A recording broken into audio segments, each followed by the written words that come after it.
going on YouTube? This is Sam from TeamSamuraiX1 here, and ever since the release of the new Link Strike starter deck, you guys have been asking me for a ton of deck profile updates, and today's updated deck profile is I got you guys a Dark Magician deck profile for you guys for the post-Link format. So hopefully you guys enjoyed this video.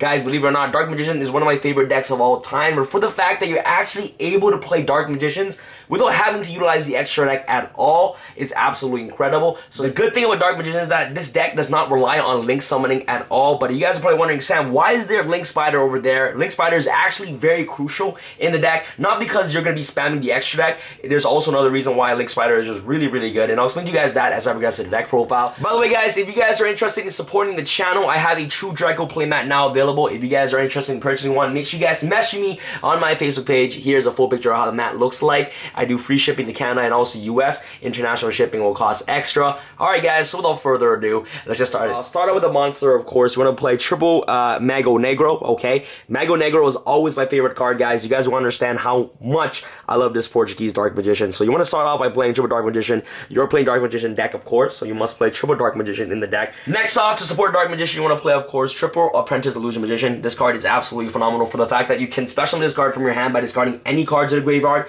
and upon summon, she gets to search a Dark Magician directly from your deck to your hand, so that way that your cards like Magician Navigations and Eternal Soul will never be dead. And she also has an amazing field and hand effect as well, where you're able to ditch her to the graveyard to basically make your Dark Magician become 4,500 attack, which is pretty huge. So she's essentially your built-in Blackwing Kalute for Dark Magicians, which I believe you guys must play triple copies of Apprentice Illusion. For the fact that he's able to search Dark Magician directly from your deck to your hand, it's just really good. Next off, we're going to play, of course, triple Magician's Rod. Searches up your Dark Magician cards directly from your deck to your hand. Searches out your Circle, searches out your Eternal Soul, your Navigation. Basically, sees all your combo pieces. Last but not least, we're going to play double Magicians of Black Illusion and the one Maxi to round off our monster lineup. We are playing a low monster count in the deck. Monster lineup is always up to personal preference on what you guys want to play. You guys can throw in a couple hand traps that you guys like, but I feel like this monster lineup is already solid within itself. So if you guys want to add in any more hand traps and things like that, make sure you guys go ahead and do that. But throughout testing, this monster lineup has always been working fine for me. Very minor updates that I would change in the monster lineup as a whole. So throughout testing, this monster lineup works wonderful for me. Next off, you're going to play triple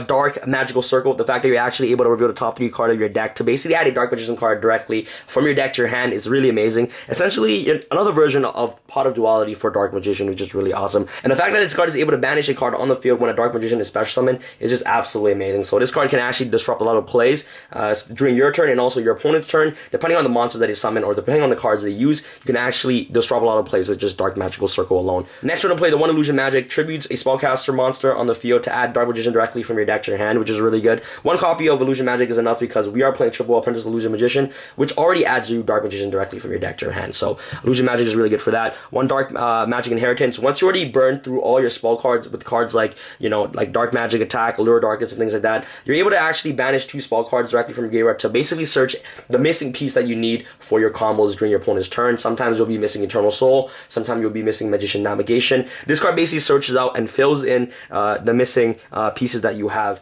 One Dark Magic Attack. The fact that this deck actually has a searchable Heavy Storm is really good, and Eternal Soul can actually get this card directly from your deck to your hand. Next off, for the draw power, you're going to play triple Allure Darkness. Very standard. Double Pod Duality. You want to see your first turn Magician's Rod as quickly as possible, so Duality definitely gets you there.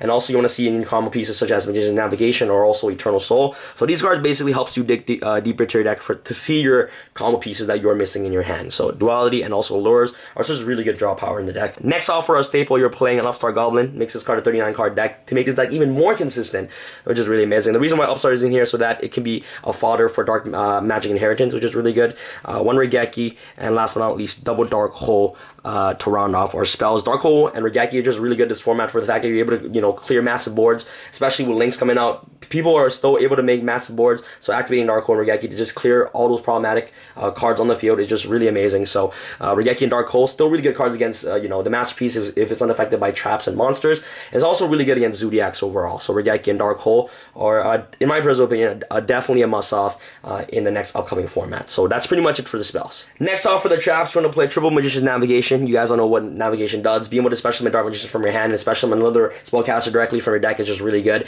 And also, if you special summon Apprentice Illusion Magician from the deck, you basically get to search another Dark Magician from your deck to your hand, which is really phenomenal. And also for the fact that if you control Dark Magician on the field, you're able to banish this card from the graveyard to negate a spell and trap card effect on the field, which is really powerful. So triple Magician Navigation Really powerful card.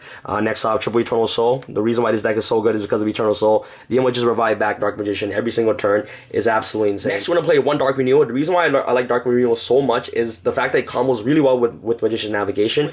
Dark Renewal and the Magician's Rod, you're pretty much in a really good position where you're able to just, when your opponent normal summons something, you can send the Rod to the graveyard and your opponent monster to the graveyard, and then special summon Apprentice Illusion Magician from the deck, and then you get to search a Dark Magician like that, which is really amazing. So the fact that this card is able to tutor out Apprentice Illusion Magician from the deck is also really good, and the fact that it's able to send a monster from the field to the graveyard is also amazing as well. So one Dark Renewal, I'll always love this card as a tech. My last deck profile, I played multiple copies of this card, but I felt like, as the format progresses, I felt like one copy of Dark Renewal is more than enough, and especially combo out with Navigation. If you open up this Navigation and also Rod, you're pretty much in a really good position, because once you special summon an Apprentice Illusion Magician from Dark Renewal, your Magician Navigation will always be live, because Apprentice searches your Dark Magician directly from your deck to your hand. Next off, for our staples, double Solemn Strike, one Solemn Warning. Really solid cards. One Skill Drain. Skill Drain is just really good in the deck for the fact that you're basically playing Dark Magician beatdown most of the time with your 2500 beat stick. So Skill Drain does not even hurt the deck at all, unless you're definitely going to the extra deck, which you're gonna have a very slim chance of going to the extra deck because of how powerful Dark Magician is, the interruption power with Circle and things like that. You don't even need to go into the extra deck often at all. So one Skill Drain. Last but not least, double Mirror Force. I was debating whether or not to play Quaking, but I remember that Link monsters cannot be put face down, so Mirror Force definitely works really, really well this entire format for the fact that it's able to help you clear problematic boards, and also it can kill Link monsters, unlike Quaking Mirror Force or things like that, because Quaking Mirror Force cannot book Link monsters. Link monsters can never be face down or in defense position because they have 0 defense. They have a Link marker instead. So Mirror Force just gets rid of the whole problem at all. And I always love this card in Dark Magicians, so that way that you're always able to protect your boards. Alright guys, so side deck is always at the personal preference, but this is what I have to showcase you guys so far. So triple Twin Twisters, really good. One Imperial Order, especially going first against decks that utilize spells a lot. Triple Dimensional Barrier against Zeus, double Anti-Spell Fragrance, one Zodiac Trident, and the reason why Trident is in here is because you're playing, the Ghost Engine, so you're playing double Ash Blossom, double Ghost Ogre, and of course Ghost Reaper and Winter Cherries to hit the Trident. It's just really amazing. So side deck guys, always at the personal preference on what you guys want to play on your side, but let me give you guys an idea on how to combat against today's meta. Twin Twisters are just really good card overall against True Dracos. Card's really good against True Dracos, and also Ghost Ogre, and also Ash Blossom is just really good against True Dracos overall. So that's pretty much it for the side deck. Alright guys, so let's go off into our extra deck. For the extra deck, start off with the level 7 monsters. You guys want to play, of course, one Dracosac. Dracosac is just really good. By the way, if you have tokens on the field and Dracosac leaves, you can actually make Link Spiders with the tokens, which is really amazing. So one Mecha Phantom Beast Dracosac, one number 28 Titanic Moth, one Gaia Dragon and Thunder Charger, one Ebon High Magician, double Ebon Illusion Magician. Really good cards. Number 11 Big Eye, 2 copies of Big Eye, 2 copies of Red Eyes Flare Metal.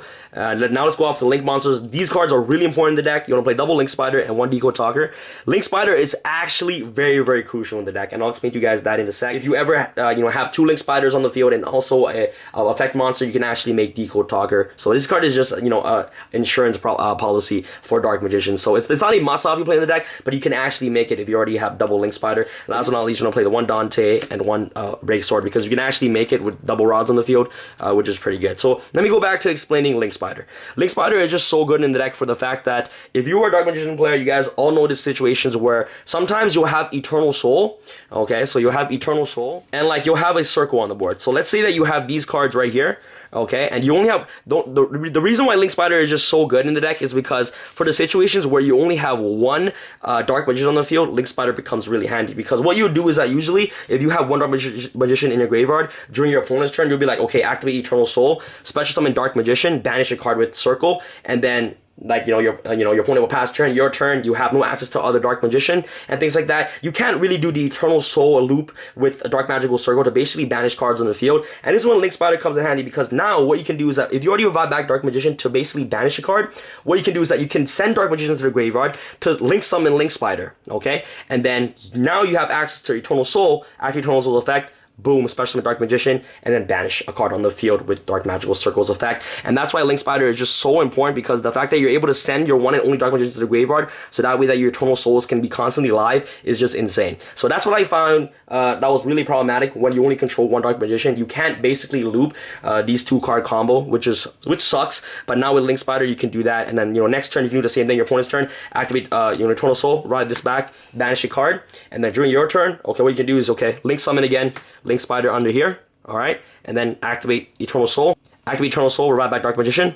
Okay, banish a card on the field. And then you guys understand what I mean, right? And then if you can normal summon Rod, activate Rod's effect, you can send the Rod and the 2 Link Spiders to the graveyard to make a Decode Talker if you guys would like. So that's why Link Spider is just so important, for the fact that you're able to send Dark Magicians to the graveyard, so that way that your Eternal Souls and also your Dark Magical Circle was always live. So that's another reason why this deck is always Link ready. And Link Spider is just not important for making spamming extra deck monsters, but it's really important because you're always able to reoccur back Dark Magician with Eternal Soul, which is absolutely insane. So thank you guys so much for watching this deck profile. If you guys enjoyed this video, make sure you guys smash that thumbs up button. That'll be absolutely amazing. Stay tuned for more Link format deck profiles. And this is Sam from TeamSamuraiX1 signing out. Alright guys, peace.